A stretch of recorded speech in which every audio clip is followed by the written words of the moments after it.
Buenas tardes, mi nombre es Aileen Bull, yo soy médico cirujano, ginecóloga, hice mi pregrado y mi posgrado en la Universidad de los Andes, algunos ya los había visto el año pasado, ahí veo una cara conocida, y me pidieron que hiciera la clase de cómo se hacen los CAT, y eso es lo que voy a hacer ahora. Bueno, me gustaría saber, acá hay de hartas especialidades, ¿no es cierto? Me gustaría saber si alguno de ustedes en el día de hoy al menos tuvieron alguna duda sobre el diagnóstico, pronóstico, terapia o etiología de alguna de las patologías de alguno de sus pacientes.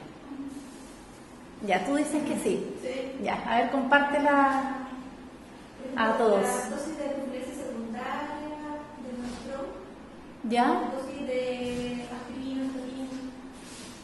Ya. Ella, por ejemplo, se planteó una duda hoy día, ¿no es cierto? ¿Alguien más quisiera compartir alguna duda que tuvo hoy día con respecto a alguno de sus pacientes? A ver. Recién discutíamos un tema sobre los anestésicos locales, por ejemplo, en anestesia se puede hacer peridural, ¿qué es más importante, que tiene más peso, si el volumen, la dosis, Ya. u otros factores asociados al paciente?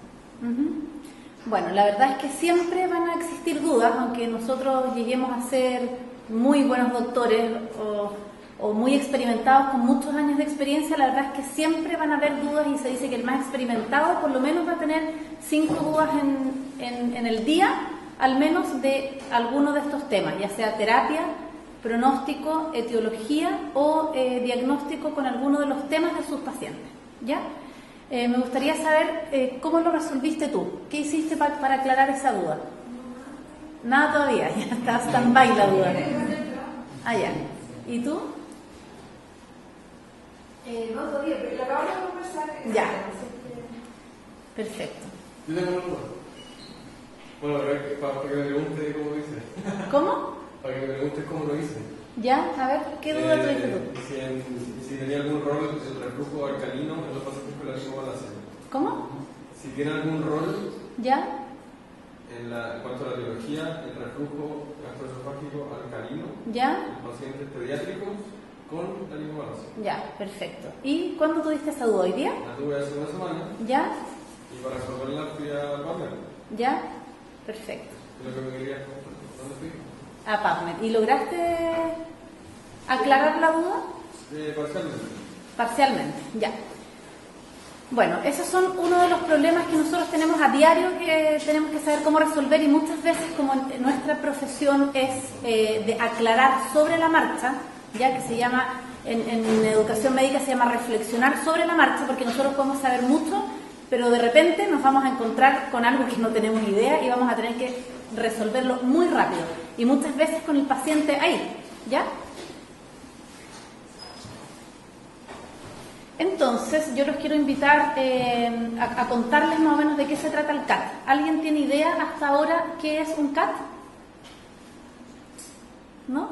¿Nadie sabe lo que es un CAT? Bueno, el CAT es la sigla del Critically Appraised Topics, ya que en el fondo es cómo analizar un artículo o un tema críticamente, ¿ya? Eso es. Y, como lo dice su nombre, es un análisis crítico de la evidencia científica disponible para nosotros para respondernos a estas preguntas clínicas que surgen día a día, minuto a minuto, y por lo menos una con cada paciente, al menos una con cada paciente, si es que no son más. Estas surgen de nuestros propios pacientes, tal como ustedes aquí lo han querido compartir con el resto, y sus dolencias durante el día a día en nuestra práctica clínica, ¿ya? Por ejemplo, si el reflujo alcalino influye en la laringitis, laringomalacia, o qué volumen de anestésico quería poner ella, etcétera, ¿ya? Y así podemos poder entregar una atención de excelencia o lo más cercano a esta, ¿ya? Entonces, ustedes se preguntarán para qué nos vamos a hacer estas preguntas. Bueno, una respuesta ya la dimos, que es para poder resolver el problema práctico que el paciente tiene. También para enfocarnos directamente en el problema problema de nuestro paciente y no perder tiempo en leer a lo mejor todo laringomalacia o todo lo que es anestesia peridural o lo que sea, sino que enfocarnos en la necesidad de conocimiento que tenemos en ese momento. Y también nos va a servir para ayudar a aprender estrategias de búsqueda, ¿ya? De búsqueda bibliográfica en la web. Además favorece la comunicación clara con nuestros colegas, ¿ya? Porque si es que nosotros sabemos en el fondo lo que la evidencia científica dice y el colega sabe lo mismo, vamos a hablar en el mismo idioma. Ya no sé si alguna vez le ha pasado de que yo sé algo y el colega sabe otra cosa y no nos podemos comunicar. Eso pasa a menudo. También para los que hacemos docencia ayuda a nuestros alumnos a aprender más claramente lo enseñado, porque es muy distinto decir al alumno, mira, el tratamiento de la rotura prematura de membrana, por ejemplo, se trata de esta manera según la evidencia disponible hasta este momento, a decirle, mira, la puedes tratar así, o puede ser que a lo mejor, o no sé qué, ahí entra en el fondo, pueden entrar a confundirse. Es más fácil enseñar y es más fácil aprender. Entonces yo les puse aquí un escenario clínico, llegan a ustedes, o a mí, o a cualquiera, un paciente que dice, doctor o doctora, sabe que en el matinal Buenos días a todos dijeron que los celulares causan tumores cerebrales. Así que mi marido y yo estamos pensando en dejar el plan y no usar celulares porque estamos muy asustados. Nadie quiere tener un tumor cerebral. ¿Qué opina usted? ¿Qué me recomienda usted como médico? Entonces, como médicos tenemos 3 alternativas frente a esto. Uno es decir, sí, parece que sí producen tumores cerebrales, así que mejor sabe que no tenga celular, ¿ya? 2, decirle con toda seguridad, no producen tumores, tenga celular sin problema. ¿Para qué se hace el problema? Obvio que tiene que tener celular. Y la tercera opción que tenemos nosotros como médicos es hacer la revisión de la literatura científica disponible hasta el momento y dar una respuesta de calidad por parte de un profesional médico responsable como somos al paciente, ¿ya? Esas son las 3 alternativas que tenemos. Entonces, yo les voy a poner acá un escenario clínico. Una mujer, por ejemplo, de 35 años, que es usuaria de dispositivo intrauterino, perdón el caso que es ginecológico. Tuvo una fecha de última regla hace 3 semanas y se presenta al servicio de urgencia con dolor en flanco derecho y con un EVA 10 de 10. Está muy inquieta. Tiene antecedentes de cólico renal hace 5 años, pero ella insiste en que el dolor es distinto al cólico renal que tuvo y además no tiene síntomas urinarios, ¿ya? Al examen físico nosotros la encontramos muy adolorida, bien perfundida, con frecuencia cardíaca de 110 latidos por minuto, puño percusión positiva derecha, un Bloomberg esbozado a la fosa ilíaca derecha, ruidos hidroaéreos normales y el examen ginecológico es normal. Le hacemos un Combur test que aparece 2 cruces de glóbulos rojos y una de glóbulos blancos positivos.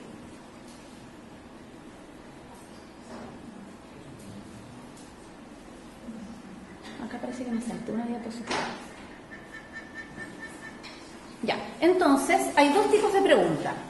Una pregunta son las preguntas de base o de background, que son las preguntas en el fondo, tal como lo dice su nombre, que son de background, como no las principales, ¿ya?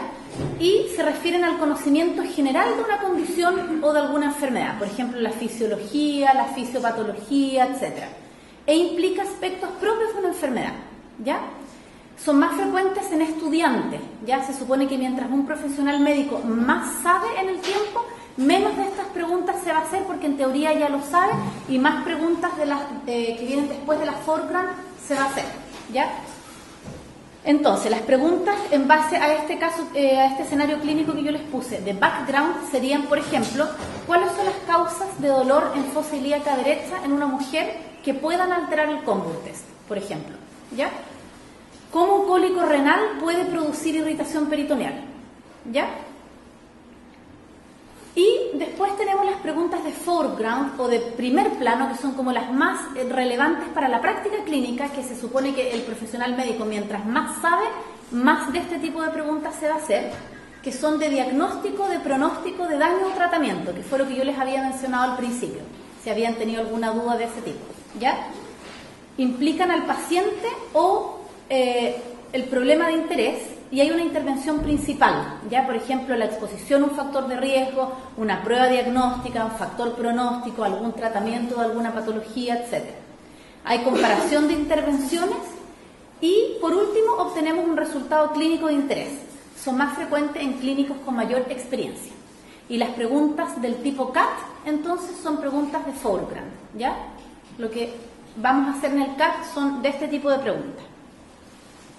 Hay millones de fuentes de preguntas clínicas, ¿ya? Por ejemplo, de etiología, manifestaciones clínicas de una enfermedad, diagnósticos diferenciales, de terapia, de prevención, muchas, ¿ya? Distintas fuentes de preguntas clínicas. Entonces, un ejemplo básico de preguntas tipo CAT, ¿ya? Para los que llegaron tarde les voy a repetir que el CAT es el Critically Appraised Topic, que es en el fondo cómo evaluar críticamente un artículo o un tema, ¿ya? Entonces, tenemos una enfermedad blanco, que puede ser, por ejemplo, el cólico renal, ¿ya? Una intervención que nosotros nos preguntamos que si es que existe algún AINE más efectivo que otro en el cólico renal, ¿ya? Eso podemos preguntarnos, por ejemplo, si estamos de urgencia o si tenemos a una paciente en la consulta, podemos preguntarnos eso. Y los resultados que nosotros tenemos en mente que podemos esperar es, en el fondo, la disminución del dolor en el tiempo, o el outcome es la disminución del dolor en el tiempo, ¿ya? Entonces, la pregunta sería si es que para el cólico renal hay algún AINE más efectivo que otro en calmar el dolor y en cuánto tiempo, ¿no es cierto? Eso es lo que nos interesa. Para contestar esa pregunta y saber si es que basta, por ejemplo, con el AINE que le dan en el consultorio a la paciente o tengo que ocupar uno un poco más elaborado, yo hago una estrategia de búsqueda, ¿ya? En la web, que eso van a tener la sesión, ¿o ya la tuvieron? No. ¿La van a tener? ¿Ya? Y voy a encontrar una serie de artículos para eso, ¿ya? Que ahí en el fondo les van a explicar ustedes, o para los que ya saben, seleccionando de acuerdo a lo que ustedes quieran obtener, ¿ya? Y, por ejemplo, en este caso, el profesional que está haciendo la búsqueda encuentra 37 artículos y solo 12 cumplen con los criterios de validez que él se propuso, ¿ya? Entonces, esos 12 artículos los revisa y logra responder la pregunta. Veo cuál es la importancia de la evidencia válida que yo obtuve y la respuesta a mi pregunta, por ejemplo, es que no hay ningún AINE superior a otro en el manejo del cólico renal, ¿ya? Por ejemplo, esto es un ejemplo. Después tengo que ver si es que estos resultados se extrapolan a mis pacientes y a mi realidad donde yo trabajo, ¿ya? Ese es como el proceso del CAT. Y acá hay un resumen del proceso del CAT. Entonces yo, como profesional clínico, voy a ver a mi paciente, tengo alguna duda que algunos de ustedes ya plantearon y quisieron compartir con el resto, ¿ya? Frente a esa duda, yo estructuro una pregunta clínica específica, que ya le voy a decir cómo se hace en el CAT, realizo una búsqueda eficiente, realizo el análisis crítico de los artículos que yo encontré y resuelvo la incertidumbre. Entonces puedo responder el volumen de tal anestésico es lo ideal es tanto para tal tipo de paciente, ¿ya? O por ejemplo el reflujo de pH alcalino no influye, o sí influye, no lo sé porque no soy otorrino, en la laringomalacia, ¿ya? Y ahí resuelvo mi incertidumbre y soy capaz en el fondo de proveerle a mi paciente una respuesta clara y acorde a la evidencia que existe actualmente para eso. Y también me respondo a mí, ¿ya? Entonces, la pregunta de CAT se estructura en 3 tiempos, y esto es súper importante, ¿ya? Los 3 tiempos para la pregunta de CAT son la paciente, perdón que hable en femenino, o el paciente, la intervención o tratamiento a evaluar, ¿ya? Y el outcome o evento final o resultado, ¿ya? Entonces, por ejemplo, él o la paciente puede ser una mujer embarazada con periodontitis, ¿ya? La intervención o tratamiento a evaluar es el tratamiento de la periodontitis, ¿no es cierto? Y el outcome final o el resultado que yo espero ver es la reducción del parto prematuro. Ahí están los 3 tiempos. Entonces, ¿quién quiere decir cómo quedaría la pregunta estructurada en 3 tiempos? Se las vuelvo a poner. Ahí. ¿Cómo quedaría la pregunta estructurada en 3 tiempos?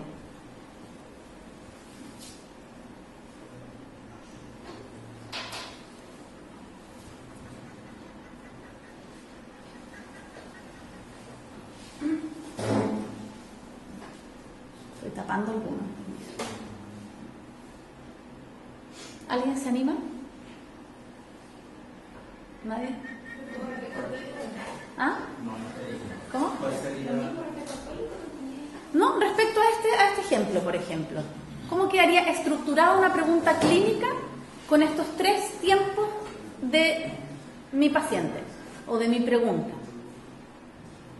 ¿El tratamiento de la periodontitis en mujer embarazada produciría la incidencia de parto prematuro? Ya. Esa es una pregunta tipo CAT estructurada en 3 tiempos, ¿no es cierto? Ahí está. El tratamiento de la periodontitis en una mujer, en una embarazada con periodontitis, disminuye el riesgo de parto prematuro, por ejemplo. ¿Ya? Ahora, ¿cómo se puede mejorar la pregunta? La pregunta en el CAT, lo más importante es que sea lo más específica posible, ¿ya? Y no genérico. ¿A alguien se le ocurriría cómo podemos especificar un poco más la pregunta y no dejarla tan amplia?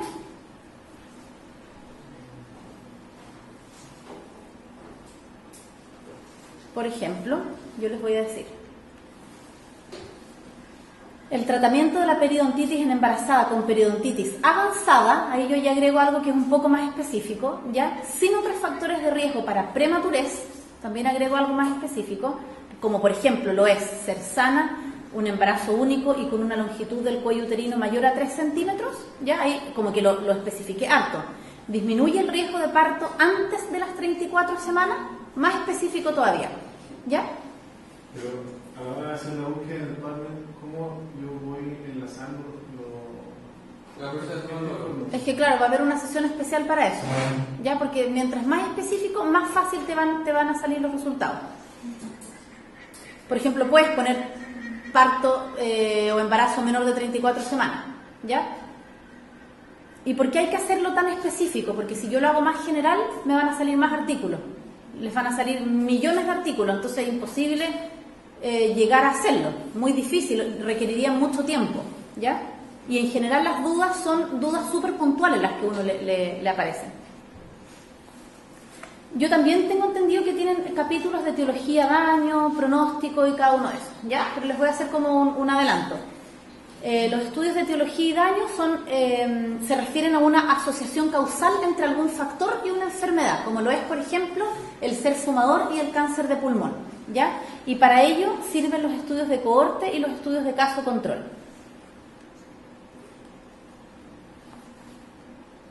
Esto lo van a ver. Los estudios de diagnóstico en general comparan un test diagnóstico contra el gold standard para ese diagnóstico, ¿ya? Sirve para evaluar la calidad de un método para diagnosticar una enfermedad. Por ejemplo, cáncer de pulmón, el gold standard será la biopsia, ¿ya? Lo compara todo el resto con el gold standard. Los estudios de terapia evalúan la utilidad de una nueva terapia para dada enfermedad. Por ejemplo, la progestagenoterapia y reducción del parto prematuro, ¿ya? Y sirven los ensayos clínicos randomizados, los RCT y las revisiones sistémicas de RCT, ¿ya? Y un RCT es un estudio experimental en el que la muestra a estudiar se randomiza en 2 grupos, las variables están controladas e idealmente, no siempre se puede, e idealmente debe haber doble ciego. O sea, ni el paciente ni el tratante deben saber la intervención que se está dando o recibiendo. Eso lo van a pasar, yo creo, en la sesión de terapia. Cómo validar un buen RCT, cómo decir que ese RCT es bueno o no es bueno. Y los estudios de pronóstico evalúan el pronóstico de una determinada enfermedad o condición.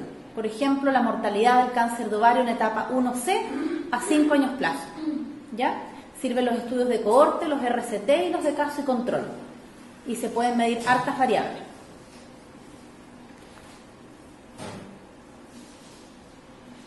Ahora, después de que yo ya respondí mi pregunta mediante la búsqueda de la evidencia disponible en ese momento, ¿qué hago después? Luego de haber hecho esa evaluación crítica y haber establecido una respuesta a mi pregunta, debemos integrar la evidencia a nuestra experiencia clínica, es decir, para eso sirve, y aplicarla en la práctica con nuestros pacientes. Hay algunas de las limitaciones de los CAT, por ejemplo, si es que nosotros hacemos un CAT solo, ya en nuestra práctica clínica, podemos correr el riesgo de que no esté bien hecho, porque nadie nos puede en el fondo validar cómo hicimos la búsqueda y cómo hicimos la pregunta y todo eso. puede basarse en un solo artículo de relevancia. Por ejemplo, en la consulta de repente uno busca rápidamente, puedes encontrar un solo artículo que sea excelente evidencia, pero es uno solo, ¿ya?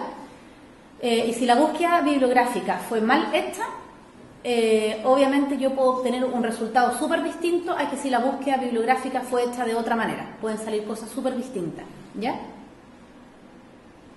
Eso. ¿Alguien tiene alguna duda? Ellos van a hacer un cato, ¿no? Al final hay ya. trabajo. ¿Se entendió cómo se tiene que hacer la pregunta en 3 tiempos y todo eso, no? ¿Sí? O sea, buscan una interrogante clínica de un caso real que ustedes tengan, que todos tenemos a diario, millones. Se hace la búsqueda bibliográfica, que ya van a tener la sesión para eso. Establezco mi pregunta en 3 tiempos: paciente, outcome y ¿cuál es el otro? La intervención, gracias. Y de acuerdo a la evidencia que yo seleccioné con mis propios criterios de selección, ya que si están bien hechos va a ser más fidedigno, y si están mal hechos los criterios puede crear error, puede llevar a error. Leo mis artículos que yo seleccioné, hago el análisis crítico de cada artículo, respondo a la pregunta clínica. Por ejemplo, la progestagenoterapia sí disminuye la probabilidad de tener un parto antes de las 34 semanas, por ejemplo. Y eso es lo que yo voy a ocupar para entregarlo a mis pacientes. Y es muy útil. ¿Alguien quisiera aportar algo o preguntar algo?